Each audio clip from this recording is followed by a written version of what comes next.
तो स्वागत है आप सभी का अपने आज के इस नए एवं शानदार वीडियो में। तो स्टूडेंट्स, जैसा कि हमने चैप्टर नंबर 1 विलियन को अब खत्म कर दिया है, हर एक चीज को डिस्कस कर लिया है, सारे महत्वपूर्ण चीजों को कवर कर दिया है एंड मेरा आपसे वादा है कि उसमें से कुछ भी एग्जाम में बाहर नहीं जाने वाला। एंड अब शुरुआत होने वाली है आपकी क्लास 12 केमिस्ट्री के चैप्टर नंबर 2 वैद्युत रसायन। कौन सा चैप्टर? चैप्टर नंबर 2, जिसका पहला लेक्चर है। और इस वीडियो में दोस्तों आपको बहुत महत्वपूर्ण चीजों को बताने वाले हैं इस चैप्टर में। इस वीडियो को बिल्कुल भी मिस मत करना, बहुत ही इंपॉर्टेंट चीजों को इस चैप्टर से रिलेटेड कवर करने वाले हैं, जिसे एग्जाम में हर साल क्वेश्चन बनता है। कौन कौन से टॉपिक है सर? देखिए, चालकता क्या होती है, विशिष्ट चालकता क्या होती है, मोलर चालकता क्या होती है एंड तुल्यांकी चालकता क्या होती है। चारों चीजों को फ्लो में आज हम कवर कर देने वाले हैं और सभी चारों चीजें आपको एग्जाम के लिए भी इंपॉर्टेंट होगी और इस चैप्टर को समझने के लिए भी इंपॉर्टेंट होंगी। क्लियर? तो वीडियो को लास्ट तक देखिएगा। अगर आपको मेहनत हमारी पसंद आए तो वीडियो को लाइक भी कर दीजिएगा एंड दिल से जुड़ जाए सब्सक्राइब कर। तो चलिए बिना आपका टाइम वेस्ट करते हुए अपने आज का ये वीडियो हम स्टार्ट कर देते हैं। तो स्टूडेंट, जो आपका चैप्टर है ना वैद्युत रसायन है, आखिर इस चैप्टर का क्या मतलब है? देखिए, वैद्युत रसायन चैप्टर में ही जो इसका मामला है वह छुपा हुआ है। कैसे? देखिए, वैद्युत मतलब क्या होता है सर जी? वैद्युत मतलब कि करेंट। जी हाँ, अभी लगा नहीं हमें। वैद्युत मतलब कि करेंट। वैद्युत मतलब क्या हो गया हमारा? करेंट हो गया। चलिए ठीक है, वैद्युत मतलब कि करेंट हमें समझ लिया।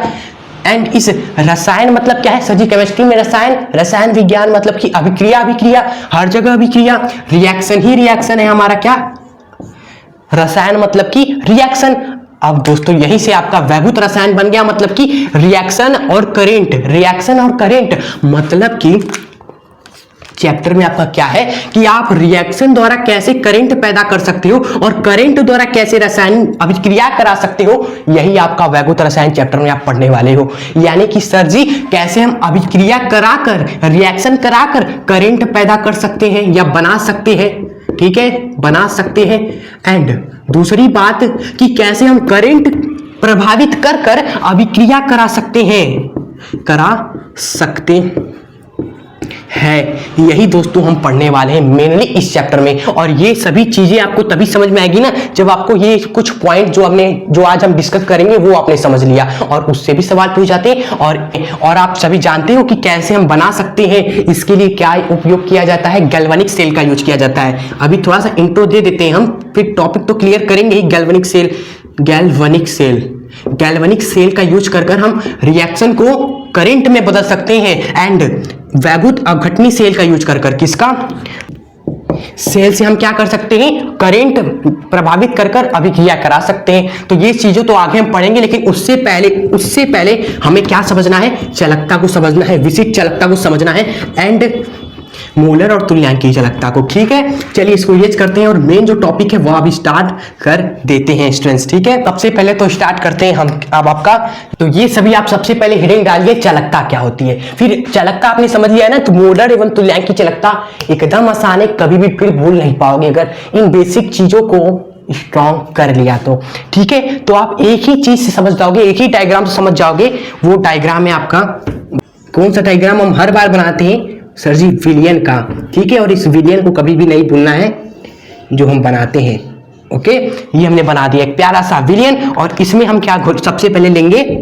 एक पानी को लेंगे और पानी में भी फिर क्या मिलाते हैं? हम कुछ घोलते हैं। और इस बार जो हम घोलने वाले हैं ना, आयन को घोलने वाले हैं। ये सब छोटे छोटे, मान लो हमने इस जल में आयन को घोल दिए। ये सब क्या है? छोटे छोटे, ये सभी आपके आयन है, आयन है हमारे सभी। ठीक है, आप सोच रहे होंगे सर आप आयन क्यों घोल रहे हो?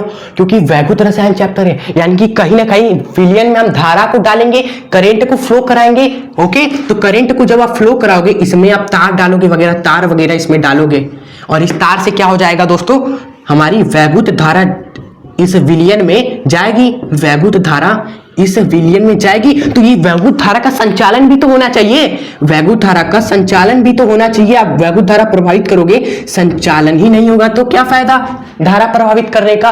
और संचालन कौन करता है, ये आयन करते हैं। ये आयन ही क्या करते हैं, करंट को लेंगे और लेकर धारा को प्रभावित करेंगे, करंट को अपने अंदर लेते हैं और एक करंट को एक जगह से दूसरी जगह ये आयन ही दोस्तों क्या करते हैं, संचालित करते हैं। ये आयन ही क्या करते हैं, वैद्युत धारा का संचालन करते हैं। और वैद्युत धारा का आयनों द्वारा संचालन ही करना ही आपका क्या कहलाता है, चालकता कहलाता है। Clear clear. तो इसी परिभाषा को आपको लिखना है कि किसी भी विलयन में आयनों द्वारा वैद्युत धारा का संचालन चालकता कहलाता है। तो आइए लिखते हैं डिफिनेशन हम सभी साथ मिलकर। किसी विलयन में उपस्थित जो आपके आयन है ना, इन्हीं आयनों के द्वारा वैद्युत धारा, मान लो आई जा रही है वैद्युत धारा, इस वैद्युत धारा का संचालन ही चालकता कहलाती है। आपकी क्या कहलाती है, चालकता कहलाती है।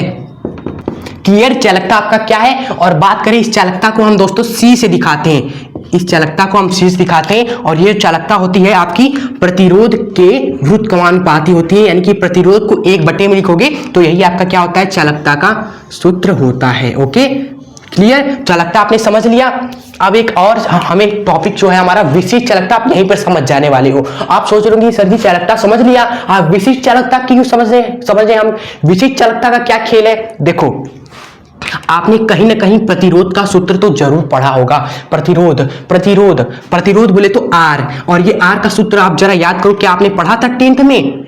एक सूत्र होता था रो एल बाई ए, ये होता था एक प्रतिरोध का सूत्र, जिसमें आर तो हमारा क्या है, सिंपली प्रतिरोध है, लेकिन ये रो आपका क्या है ना, इसको हम बोलते थे विशिष्ट प्रतिरोध। इतना याद है प्लीज, इतना याद है ना आपको, इसको बोलते हैं विशिष्ट प्रतिरोध। विशिष्ट प्रतिरोध। तो जिस तरह दोस्तों चालकता की क्या है, प्रतिरोध का उल्टा है या प्रतिरोध का व्युत्क्रमानुपाती है, उसी तरह जो आपकी विशिष्ट चालकता है ना, इस विशिष्ट प्रतिरोध का व्युत्क्रमानुपाती है। अब आप कभी भूलोगे नहीं, भूलेंगे सर। चालकता आपकी क्या है, प्रतिरोध के व्युत्क्रमानुपाती को कहते हैं, और विशिष्ट चालकता आपकी क्या हो जाएगी, विशिष्ट प्रतिरोध के व्युत्क्रमानुपाती हो जाएगी स्टूडेंट्स। तो ये आपके लिए हमने डिफिनेशन लिख दिया है, आप बस नोट कर लीजिए कि विशिष्ट चालकता क्या है, विशिष्ट प्रतिरोध के व्युत्क्रम के बराबर होती है। जिस तरह हमारा प्रतिरोध क्या था, प्रतिरोध का व्युत्क्रम क्या है, चालकता के बराबर है, तो विशिष्ट प्रतिरोध का व्युत्क्रम क्या हो जाएगा, विशिष्ट प्रतिरोध का व्युत्क्रम मतलब कि 1/ρ, ये आपका दोस्तों विशिष्ट चालकता के बराबर हो जाएगा। मतलब कि इस के नहीं, इसको कई बच्चे के पढ़ते हैं, इसको दोस्तों हम क्या पढ़ते हैं, कप्पा पढ़ते हैं, कप्पा। इसका नाम आपको बता रहे, वैसे ये कि किसका सिंबल है, विशिष्ट प्रतिरोध का, इसका नाम क्या है, कप्पा नाम है। ठीक है, तो ये के का फॉर्मूला आपका आया ये 1/ρ के, और यही बहुत ही इंपॉर्टेंट ये फॉर्मूला है, इस पे अंकित प्रश्न पूछे जाते हैं। और इसी फॉर्मूला को और अगर हम खोलेंगे ना, और खोलेंगे तो आपका के को हम लिख सकते हैं, यहाँ पर के को हम लिख सकते हैं बटे में आर, ऊपर में एल बटे में ए। ये के का एक और फॉर्मूला हो जाता है स्टूडेंट्स, जहां पर L/A को हम क्या बोलते हैं, सेल नियतांक भी बोलते हैं, सेल नियतांक बोलते हैं। इसको जल्दी से नोट करें, इस पे अंकित प्रश्न पूछे जाते हैं। नियतांक बोलते हैं L/A को, और ये आर आपका क्या है, प्रतिरोध है, आर आपका प्रतिरोध कहलाता है। ये है। आप सोच रहे सर इस फॉर्मूले से ये फॉर्मूला कैसे निकल कर आया, बहुत आसान तरीके से। आपको आर का फॉर्मूला पता है ना, आर बराबर होता है रो एल बाई ए, तो 1/ρ क्या हो जाएगा, यहाँ पे 1/ρ हो जाएगा दोस्तों, एल बाई ए के बटे में ये आर आ जाएगा। देख रहे हो ना, यही फॉर्मूले से आपका ये कप्पा का मान निकल कर आया है, कप्पा का मान इसी फॉर्मूले से निकल कर आया है, जो होता है रो एल बाई ए। रो को इधर कर दिया तो 1/ρ आपका एल बाई ए, और बटे में प्रतिरोध के हो गया, जो कि कप्पा के बराबर होता है। तो मेन चीजें आपको दोस्तों ये फॉर्मूला याद रखना है, जो कि अभी जो हमने यहाँ पर बताया है आपको, ठीक है। और इसका परिभाषा याद रखना है, जो कि एग्जाम में पूछा गया है, इंपॉर्टेंट परिभाषा है। एंड अब चलते हैं हम क्या, मोलर एवं तुल्यांकी चालकता को समझने के लिए। और ये मोलर चालकता भाई साहब बहुत ही इंपॉर्टेंट है, परिभाषा एवं सूत्र दोनों, ठीक है। चलिए इसको पूरा इरेज करते हैं, आप चाहे तो नोट कर सकते हैं। एंड अब शुरू करते हैं मोलर चालकता को और तुल्यांकी चालकता को। क्लियर। तो मोलर चालकता हमारी क्या होती है, बहुत ही इजी हो गया, सच बता रहे हैं। चालकता आपने समझ लिया ना कि आपका जो आयन है, उन आयनों द्वारा वैद्युत धारा का संचालन चालकता होती है। अब बताओ मोलर चालकता क्या हो जाएगी? मोलर पढ़ते हैं इजी, बहुत इजी है, बहुत इजी। चलिए डायग्राम में ही आपको याद करा देते हैं। अगर हमने दोस्तों एक डायग्राम बना लिया, एक विलियन बना दिया, और इस विलियन में दोस्तों हमारा सबसे पहले तो एक द्रव रहेगा, और इस द्रव में हमें करंट धारा को प्रभावित करना है, धारा का संचालन करना है, जो कि कौन करते हैं? आयन करते हैं। जो आयन होते हैं ना वैद्युत अपघट को जब आप घोलते हैं तो वही आयन में टूट जाते हैं, और वही आयन आपका वैद्युत धारा का चालन करते हैं। क्लियर? और उसी चालन को हम चालकता बोलते थे। अब आपकी मोलर चालकता क्या हो जाएगी कि 1 मोल, जी हाँ, मोलर में ही दोस्तों लिखा है पहले स्टार्टिंग में ही, मोलर मतलब कि मोल, 1 मोल की बात की जाएगी, यानी कि 1 मोल अगर हम दोस्तों कुछ घोल देना वैद्युत अपघट, तो इन 1 मोल वैद्युत अपघट आपके आयन में टूटेंगे, और उन आयनों द्वारा प्रदान की गई चालकता आपकी क्या हो जाएगी? मोलर चालकता हो जाएगी। कितना सिंपल हुआ, बस मोल को आपको जोड़ देना है आगे में, तो आपका मोलर चालकता हो जाएगा कि किसी विलयन के 1 मोल वैद्युत अपघट द्वारा उपलब्ध चालकता को ही हम मोलर चालकता कहते हैं। आप 1 मोल वैद्युत अपघट घोल रहे हो, वो आयन में आके टूटेंगे यहाँ पर छोटे छोटे, और उन आयनों द्वारा दोस्तों जो हमें चालकता प्रदान की जाएगी ना, उपलब्ध कराई जाएगी, उस चालकता को मोलर चालकता हम कहेंगे। ठीक है, इसका फॉर्मूला देखिए क्या होता है। इसको मोलर चालकता को हम किससे दिखाते हैं? लैम्डा एम से दिखाते हैं। ये लैम्डा एम लिखा हुआ है, एंड इसका जो फॉर्मूला होता है स्टूडेंट्स, वह बराबर होता है के गुणे में 1000 बटे में एम के। जी हाँ, ये आपकी होती है लैम्डा एम का एक बेहतरीन फॉर्मूला, जिसपे आंकिक प्रश्न खेला जाता है। कितना आसान है। के का आपको पता चल गया है। के आपकी क्या है दोस्तों? विशिष्ट चालकता है। कप्पा, कप्पा गटप्पा नहीं, कप्पा, जिसका नाम है हमारा विशिष्ट चालकता। विशिष्ट चालकता आ गया ना, यहाँ पर आ गया ना। विशिष्ट चालकता क्या होती है, जिसको हमने आपको बता रखा था। विशिष्ट चालकता होती है आपकी L/A बटे में प्रतिरोध, जहां पे L/A को हम क्या बोलते हैं दोस्तों? सेल नियतांक बोलते हैं, और R आपका प्रतिरोध होता है। क्लियर? लिखने की जगह नहीं है यहाँ पर, नहीं तो लिख देते हैं आपका। ठीक है, एंड आपका M क्या है? M आपकी दोस्तों होती है मोलरता। M होती है मोलरता, एंड 1000 तो आपका 1000 में ही रहता है। अब आपको समझ में आ गया ना। 2 चीजों का मात्रक बहुत पूछता है, 2 चीजों का मात्रक। केमिस्ट्री में भी सर जी मात्रक आ गया। जी हाँ, बस यहीं पर आपका मात्रक से खेल लेता है, और जिनको नहीं पता होता वो फंस जाते हैं। एग्जामों में कई बार पूछा गया है इस के का मात्रक क्या होता है, इस लैम्डा एम का मात्रक क्या होता है। दोनों का मात्रक पूछा जा चुका है। ठीक है, तो दोनों का मात्रक भी आपको निकाल कर बता देते हैं यहाँ पर। ठीक है, नोट कर लीजिएगा मात्रक को। पहले तो सीख लीजिएगा कैसे मात्रक हम निकाल रहे हैं। पहले हम निकालते हैं कप्पा का मात्रक क्या होता है, विशिष्ट प्रतिरोध का मात्रक क्या होता है, जो कि फॉर्मूले से आता है। हमारा फॉर्मूला क्या है? हमारा L बटे में A है, और 1 बटे में हमारा क्या है? बटे में हमारा प्रतिरोध है, तो हमने बटे में प्रतिरोध भी लिख दिया इजी तरीके से। क्लियर? एंड बताओ सबका मात्रक रख दो। यहाँ पर लंबाई क्या होता है सर जी? मीटर होता है। क्षेत्रफल का क्या होता है सर जी? एरिया। क्षेत्रफल मतलब कि मीटर का स्क्वायर। और प्रतिरोध का क्या होता है दोस्तों? ओम होता है ना, ये हमने लिख दिया ओम। ओके, एंड आप देख रहे हो ना, ये 1 मीटर से ये स्क्वायर आपका कट गया, तो बचा क्या आपका? 1 बटे में ओम, 1 बटे में ओम, और 1 मीटर कट गया तो केवल आपका मीटर बचा। ठीक है दोस्तों, कप्पा का मात्रक हो गया ओम प्रति 1 बटे में ओम मीटर, जिसको आप सजा कर लिख सकते हो ओम गुणे में मीटर, इन सभी का पावर में -1 भी लिख सकते हो। ये भी आपका सही है, लेकिन इस -1 को दोनों पर रख देते हैं। ओम पर लिख सकते हैं हम क्या? -1, और इस m पर भी लिख सकते हैं दोस्तों क्या? -1, और ओम के पावर में -1, इसको हम सीमेंस भी बोलते हैं। इस ओम की पावर -1 को हम साइमन भी पढ़ते हैं। याद रखिएगा, यही आपका खेला जाता है। ऑब्जेक्टिव क्वेश्चन बन जाएगा कि कप्पा का मात्रक क्या है, आपको साइमन में देगा तो आप क्या करोगे? तो आपको याद रखना है कि ओम इनवर्स को हम साइमन भी बोलते हैं, और फिर मल्टीप्लाई में इस मीटर के पावर में इनवर्स। ठीक है, तो ये कप्पा का कितना मात्रक निकल के आ गया एक फॉर्मूले से। ठीक है, एंड इसको सिंबल बताए तो साइमन को S बोलते हैं, और मीटर को मीटर लिख दिया, और इसके पावर -1 हो गया आपका। क्लियर? समझ गए, आ गया ना आपको।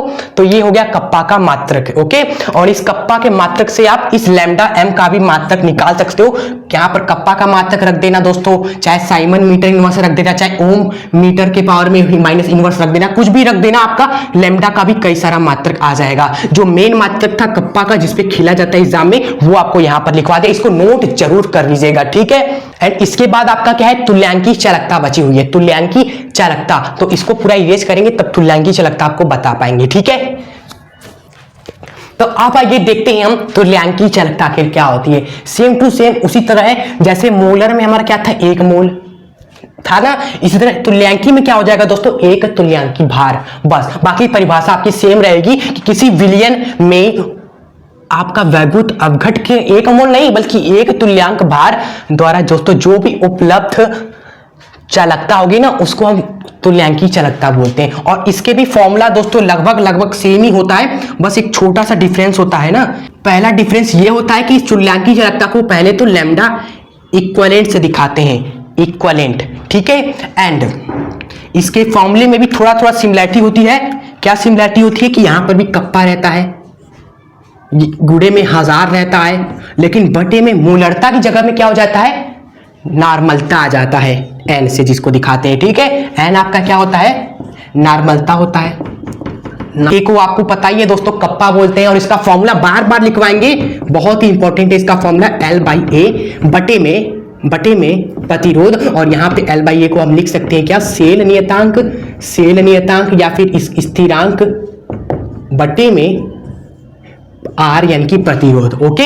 ये बहुत इंपॉर्टेंट है भाई, ये विशिष्ट चालकता एंड मोलर चालकता इस वीडियो में सबसे इंपॉर्टेंट था। फिर तुल्यांकी चालकता तो आपके माइंड में फिट हो चुका होगा अगर आपने इन दोनों को अच्छे तरीके से हमारे साथ समझ लिया। तो दोस्तों ये रही आज की वीडियो जिसमें हमने आपको चालकता के बारे में बताया, विशिष्ट चालकता जो कि सबसे इंपॉर्टेंट था वो बताया, मोलर चालकता को समझाया कि 1 मोल वैद्युत अवघट द्वारा उपलब्ध कराई गई चालकता मोलर चालकता होगी और तुल्यांकी चालकता 1 तुल्यांक भार द्वारा हो जाएगा दोस्तों, क्लियर। एंड ये फॉर्मूला मात्रक बहुत इंपॉर्टेंट, ठीक है, वो सभी आप रिवाइज कर लीजिएगा वीडियो के बाद। एंड इस वीडियो को इतना ही रखते हैं। मेरा आपसे वादा यार, कोई भी चैप्टर हम शुरू कर रहे हैं उसमें हम जो आपको दोस्तों पढ़ा रहे हैं सब इंपॉर्टेंट है।